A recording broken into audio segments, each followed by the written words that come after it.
As a parent we are always on a stage. तो हम क्या बोलते हैं और क्या करते हैं, हमारे बच्चे उसको बहुत केयरफुली ऑब्जर्व करते हैं, फॉलो करते हैं। हमारे words they have to be right, they have to be justified. कई बार हम गुस्से में बहुत से ऐसे शब्दों का यूज कर लेते हैं जिनसे बच्चे में कोई करेक्शन नहीं होता है। कई बार मैं खुद देखता हूँ आसपास घरों में, कई बार खुद भी गुस्से में ऐसे शब्दों को यूज करता हूँ, तो हमसे बढ़िया तो कुत्ते खा लेते हैं। नाउ आपका ऐसा नहीं हो सकता कि पूरा का पूरा सेंटेंस फैक्ट हो। हमेशा ऐसा नहीं होता कि आपका बच्चा कुछ गिरा के खाता है, हमेशा नहीं होता, कभी कभी कुछ गिरा के खा लेता है। लेकिन इसको कहने का कुछ और तरीका हो सकता है, शब्दों का चयन सही हो सकता था।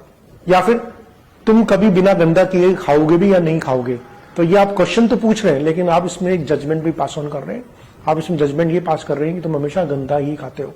तो हमें अपने शब्दों का जो चयन होना है ये बहुत इंपॉर्टेंट है। कुछ सिनारियोज लेते हैं। मान लीजिए आप किसी बच्चे की बर्थडे पार्टी में जाते हैं अपने बच्चे के साथ, और उस बच्चे की बर्थडे पार्टी भी होती है, वो क्लास 10th की स्टूडेंट है और she is a very good tennis player और उसने कुछ बहुत अच्छा स्कोर एग्जाम में भी किया है, उसका एक सक्सेस पार्टी है। उसमें अगर आप जाते हैं, आपका बच्चा भी आपके साथ अकम्पनी करता है और आप वहां जाके उस बच्चे को बोलते हैं, क्या तुम कभी इसके जैसा नहीं बन सकते, क्या तुम इसकी जैसी पढ़ाई नहीं कर सकते, तुम हमेशा अपने दोस्तों के साथ लगे रहते हो, इससे कुछ सीखो। Now this was not the right moment to preach the kid.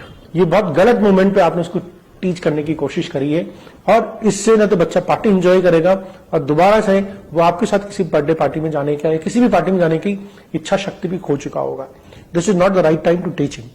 इसकी जगह आप यही कह सकते थे, it's a very nice party, I hope you are enjoying the party, she is a very hard working, very laborious girl. आपका message भी deliver हो जाता, बच्चा अपने आप रिफ्लेक्शन मोड में चला जाता।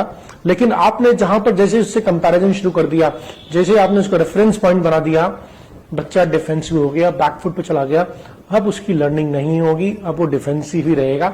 अगली बार जब आपके साथ पार्टी में नहीं जाएगा मोस्ट प्रोबेबली, और जाएगा भी तो अब आप जिस बच्चे की बर्थडे पार्टी में आप गए थे या सक्सेस पार्टी में आप गए थे, अब उससे बच्चा कोई चीज सीखने वाला नहीं है, क्योंकि अब तो आपने उसकी नजर में उसको अपना कॉम्पिटिटर बना दिया है। सो कैसे हम शब्दों का चयन करें, ये पेरेंट्स के लिए बहुत इंपॉर्टेंट है। सिर्फ हमारे शब्दों के चयन से बच्चे के मोटिवेशन पे और डीमोटिवेशन पे बहुत ज्यादा फर्क पड़ता है। So we have to choose right words, we need to be tactful, and ये भी हमेशा याद रखिए कि जैसे कहा जाता है ना कि एक बार धनुष से निकला हुआ बाण वापस नहीं आता, उसी तरह से spoken words can not be retrieved. So be tactful and choose your word carefully. धन्यवाद।